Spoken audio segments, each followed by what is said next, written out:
Jesus understands it. The disciples understand it. The woman understands it. There's just something not right about taking what's meant for a person and giving it to a dog.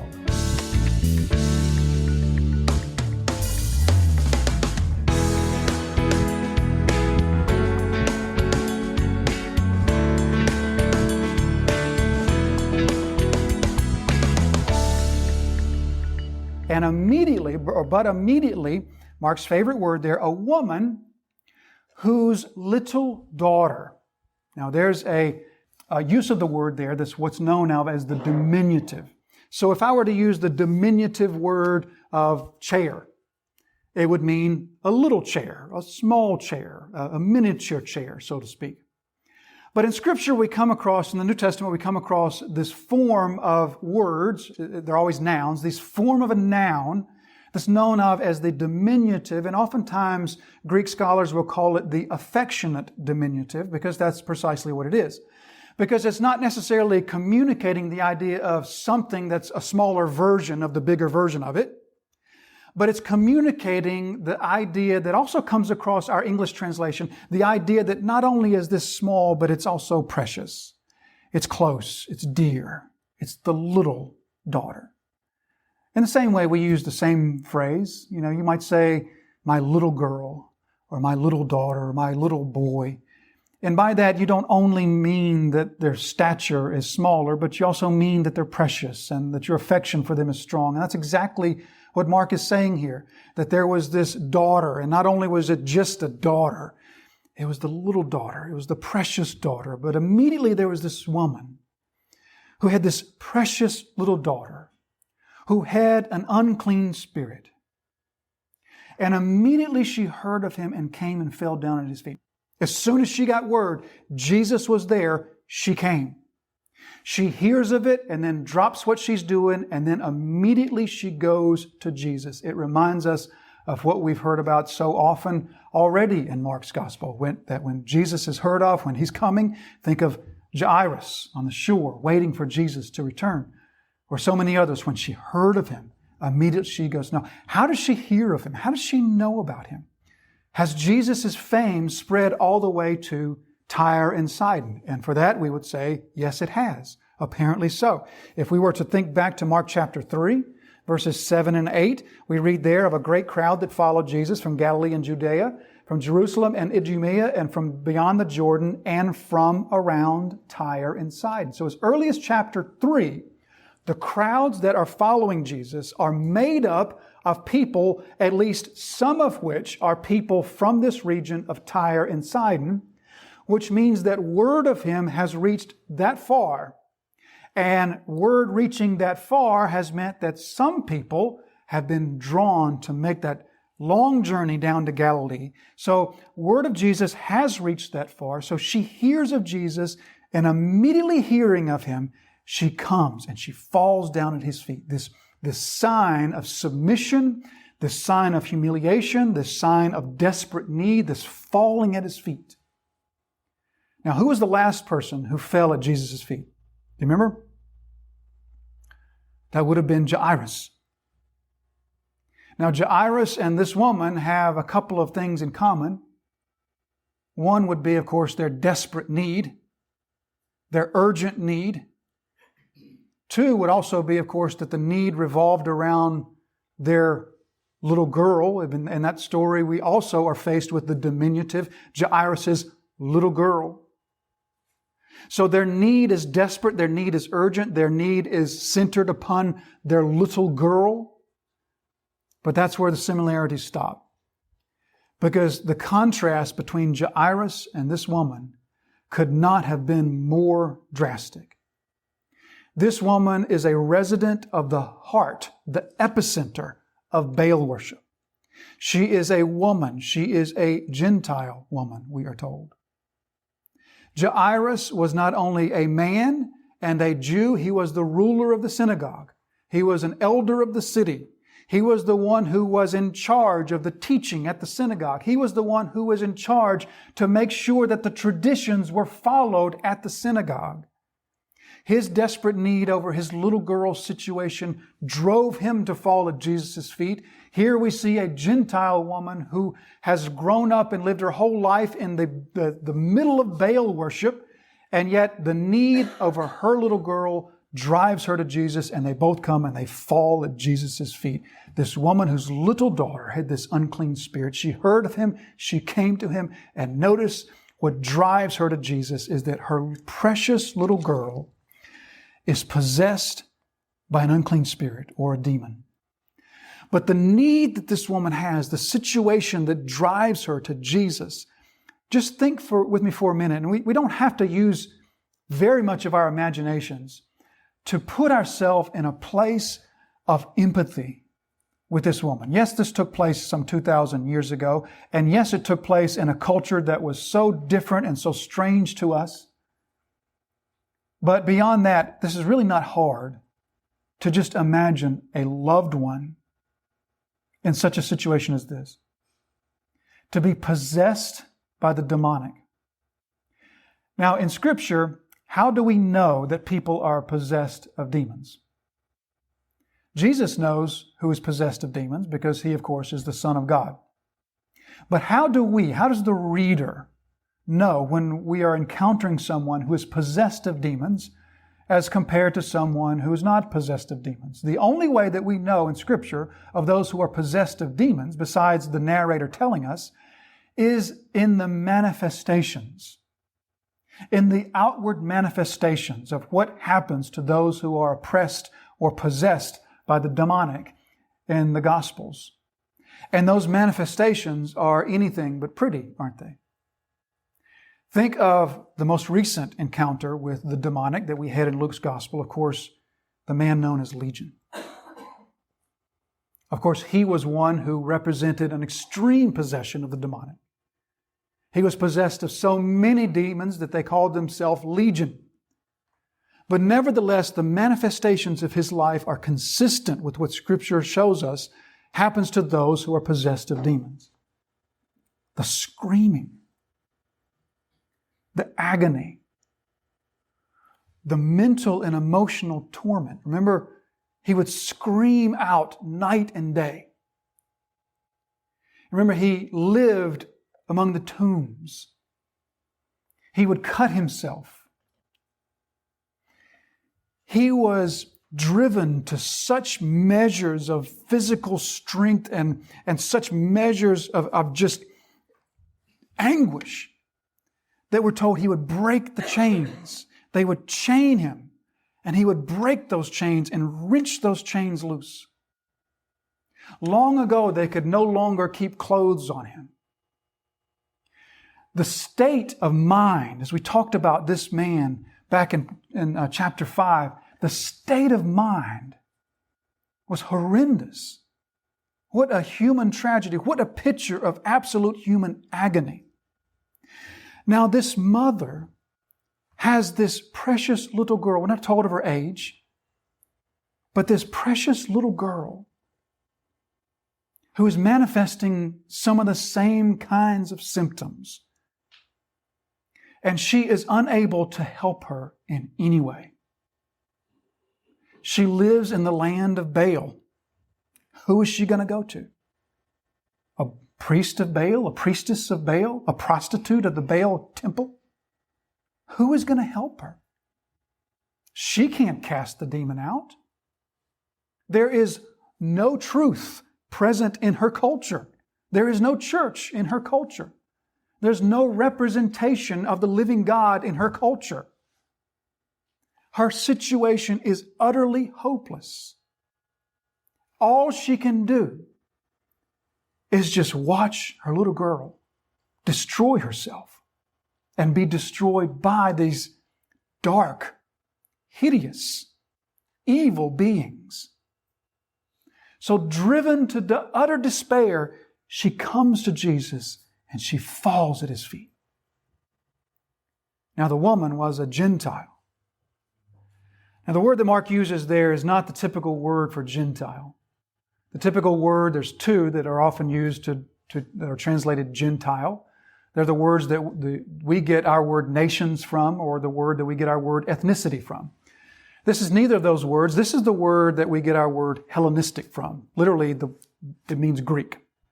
So I sort of wish our English Standard Version had translated it literally, because literally that's what it says. The woman was Greek. So what that speaks of is not only her cultural affinity, but also her language. She was a native Greek speaker. So the interchange that is to follow quite possibly took place in the Greek language. There is no reason whatsoever for us to be surprised by the fact that Jesus quite possibly spoke Greek as well as Aramaic. Aramaic was his native language. That's what he spoke from day to day in Galilee. But there would be no reason for us to be surprised that Jesus probably was also a Greek speaker as well. The world in which Jesus lived was a world in which the great majority of people were at least bilingual, if not trilingual. So here, once again, we're reminded ancient people weren't stupid. Ancient people, such as the people that Jesus lived around, almost all of them were fluent in multiple languages. Jesus, not just the upper ends of society, but fishermen, workers, construction workers, laborers. It was common for people to speak Aramaic, Hebrew, Latin, possibly Greek, possibly even Persian as well. So Jesus quite possibly is going to have this conversation in her native Greek language because she is a native Greek speaker. But the woman who was a Greek, a Gentile, a Syrophoenician by birth, we already talked about that, she begged him. And that word begged there is in the imperfect. So literally, she begged and kept on begging and didn't stop begging. She begged and begged him to cast the demon out of her daughter. Now, let's look over to Mark's account, because at this point, Mark now offers this interchange between Jesus and the woman that is extremely helpful for us. So from verse 23, but he did not answer her a word. That's remarkable. Jesus apparently refused to speak to her. To my knowledge, there's only two other instances that Jesus refused to speak to someone. One of those was Pilate, when he was on trial, and Jesus didn't refuse to speak to him the entire time he was before Pilate. He and Pilate had interchanges, but then there came a certain point in the conversation where Jesus just stopped talking. But the only person that I'm aware of in Scripture that Jesus just outright refused to speak to was King Herod. As King Herod had Jesus brought before him, and he wanted Jesus to perform tricks for him, for his amusement, and Jesus just refused to speak to him. Outside of King Herod, this is the only instance that I'm aware of in which Jesus just didn't speak. This is quite remarkable. He just did not answer her a word. This should be a helpful reminder for us. God owes no one an answer. None of us could rightly say that we deserve for God to hear us and God to answer us. So it is absolutely arrogant for us to say, God has to hear me and God has to answer me. Particularly for those who are outside of the redemption family of Christ, God owes no one a hearing. God owes no one an answer. He, of course, hears and knows all. And if you are in the family of Christ, you are assured that every prayer is heard and every prayer is answered. Nevertheless, it is all the grace of God. He owes no one an answer. But he did not answer her a word. As we're going to see, that, of course, will be temporary. And his disciples came and begged him. Now, the word that Mark uses there, I feel like that the translation begged is sort of overstating it, because the word there is just the typical word for ask or inquire or to make a request. So let's use it that way. So the disciples came and asked him, saying, "Send her away, for she is crying out after us." Crying out there, of course, is also in the imperfect. So she's crying out and continuing to cry, and she won't stop. She won't stop. She's crying out after us. Verse 24. He answered, "I was sent only to the lost sheep of the house of Israel." Verse 25. But she came and knelt before him, saying, "Lord, help me." she's down to the bare bones of the most simple prayer. Just like the request of Peter as he's sinking in the water, Lord, save me. She is now at that point of desperation. Okay, whatever, just help me. Just help me. She calls him Lord. In Mark's account, in a few verses, she's going to call him Lord. Do you know who else in Mark's gospel calls Jesus Lord? No one. No one except Jesus himself on 2 occasions. But no other person, no other character in Mark's gospel calls Jesus Lord except her. She came and knelt before him saying, Lord, just help me. Now back to Mark, verse 27. And he said to her, let the children be fed first. So that word there, fed, Mark uses that word 2 other times. He uses it in the feeding of the 5,000, and he'll use it again in chapter 8 in the feeding of the 4,000. Both instances, he's using this word specifically to say what the word means literally, to not only feed, but to feed to the point of satisfaction. To feed and be full. To fill one up. You can see some other instances in Scripture there in your notes. But let the children be fed to their satisfaction first. For it is not right to take the children's bread and throw it. There's another little play on words there. That word throw is the word balo. The word cast out, when used of a demon, to cast out a demon, is the word ekbalo. So it's the same word to throw with the prefix out in front of it, to throw out or to cast out a demon. So the play on words is she comes here and she begs him to cast out, to throw out the demon. And Jesus says, it's not right for me to throw out the children's food to the dogs. See the play on words there. For it is not right to take the children's bread and cast it out or throw it out to the dogs. Now, the word there that Jesus uses for the word for dogs is the word for dog in the diminutive. So it's not the typical word for dogs or the mongrel sort of mutts that were common in the ancient world, the scavengers, the undesirable sort of scavenger dogs that were not only would scavenge in the garbage and whatnot, but they were also threats to people because they could become quite aggressive. Jesus doesn't use that word. He uses the diminutive word, which would indicate a canine that would quite possibly be a house pet or something of that nature. So he uses the diminutive form. It's not right to take the children's bread and throw it out to the little dogs or to the pet dogs or to the house dogs. There's a reason that Jesus will use that word. We'll get to that a little bit later.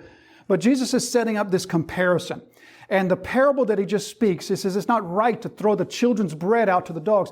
The understanding of this parable requires the basic understanding that Jesus just described something that's not right. He just described giving to dogs that which is the food of the children. So the picture that Jesus is setting up here is, again, using the word for a household pet dog. And the picture that he's setting up here, he says it's just not right to sit down at table. We've got the dinner made. Here comes the children. We've called everybody for dinner. Everybody sits down. And before any of the children eat, I reach over and take their food and put it down on the floor for the dog. Jesus says that's just not right. And the whole parable revolves around understanding there's something wrong about that.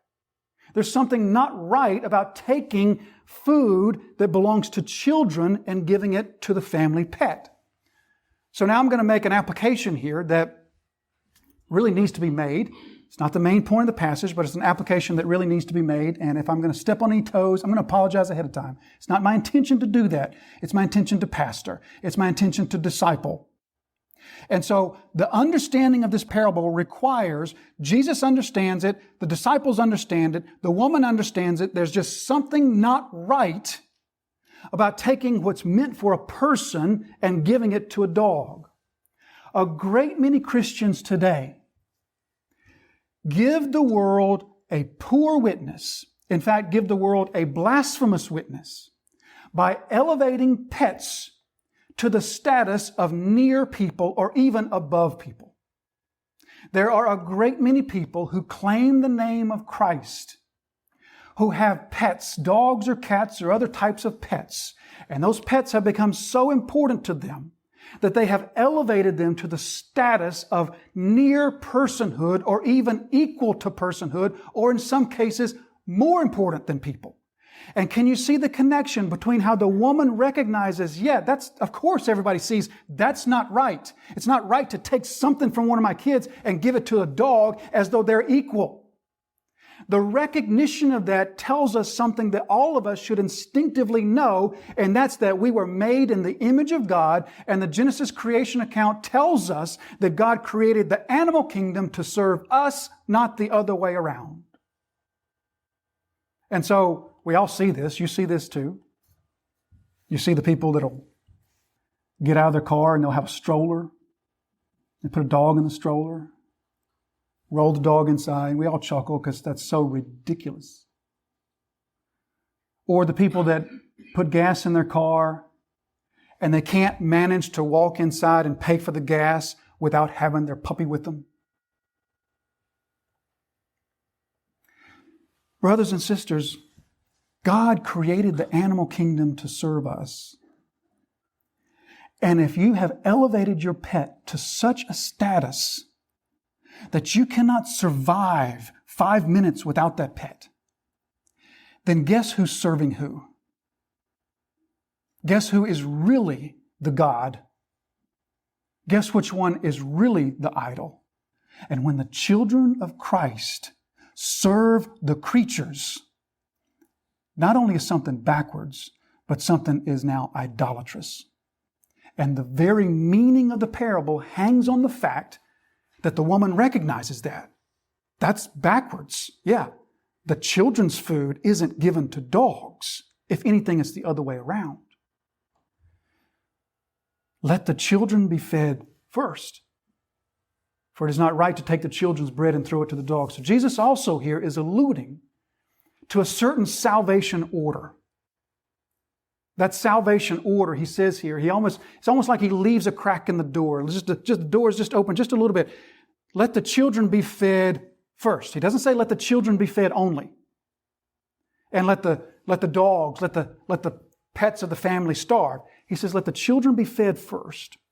So he's alluding here to a certain salvation order that the Scriptures will present to us in places like the beginning of Acts, where Jesus says, go into all the world. You're to begin in Jerusalem, and then Samaria, and then the ends of the world.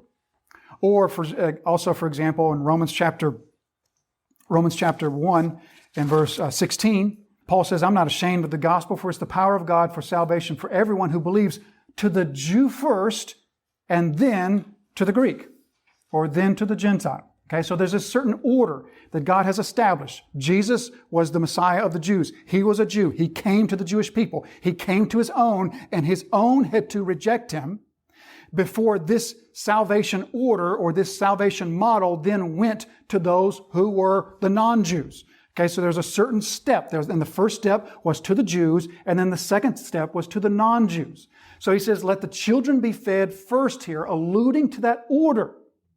That order of salvation, of course, culminates at the death of Jesus, because until Jesus dies on the cross, until the atonement is made, the door for the Gentiles is not really swung open yet. But you remember at the death of Christ, what happens at the death of Christ? The curtain is torn in two. And we're told that symbolically, metaphorically now means access to God is now open. So at the death of Christ, at the atonement that Christ makes, the door for the Gentiles is then thrown wide open, which is the story of Acts. But at this point, Jesus is still alluding to this salvation order. And the order is, let the children come first. But she answered him, verse 28, yes, Lord. Yet even the dogs under the table eat the children's crumbs. This is a remarkable exchange that takes place between Jesus and this woman. I know of no other interchange between Jesus and another person that's quite like this. This woman is witty and she's clever. Let me just show you her cleverness. She uses 3 diminutives. So we've seen 2 already. Mark used the first one when he said her little daughter. Jesus used the second one when he said, it's not right to throw the children's bread to the little dogs. She now uses 3. So let me just Let me read it literally, and you'll see kind of her wit or her cleverness come through. So Jesus said to her, let the children be fed first, for it's not right to take the children's bread and throw it to the little dogs. But she answered, yes, Lord, yet even the little dogs under the table eat the little children's little crumbs. See that? Even the little dogs under the table eat the little children's little crumbs. So she answers Jesus with this witty sort of answer. But what we really aren't noticing here so much as her wit, what we're noticing is she put herself into the parable. She enters into the parable. She understands the parable. Yet even the little children, even the little dogs eat under the table of the little children's little crumbs. Verse 29, and he said to her, for this statement, you may go your way. The demon has left your daughter. And that's the perfect tense there. So he's left, it's done, it's over. He has left your daughter. And she went home and found the child lying in bed and the demon, again, perfect tense, gone. So Jesus casts out the demon. This is one of two instances in which we are clearly shown that Jesus performs a miracle in which he is not in proximity for. He's not even there. The other was the healing of the centurion's servant. But in this instance, the demon is cast out, and the demon is cast out at what point in the story? We don't know. The demon is cast out when Jesus speaks a word, when Jesus raises his hand. The demon is cast out when Jesus wills it. At some point in the interchange, Jesus desired the demon gone, and the demon was gone. So at some point, Jesus' thoughts, his will, his wants, his desire was that this demon now be gone, and the demon is now gone.